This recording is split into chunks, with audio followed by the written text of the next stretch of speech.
দুখানা ব্যাগ হয়েছে।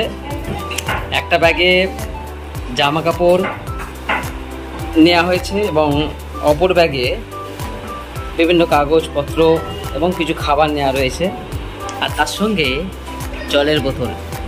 তো মোটামুটি এই দুখানা ব্যাগ নিয়েই এখন যাত্রা শুরু হবে ব্যাঙ্গালোরের উদ্দেশ্যে।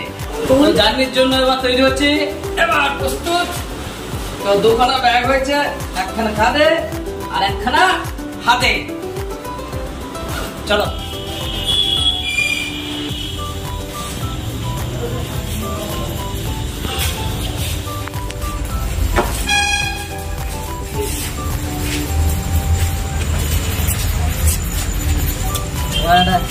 ফটো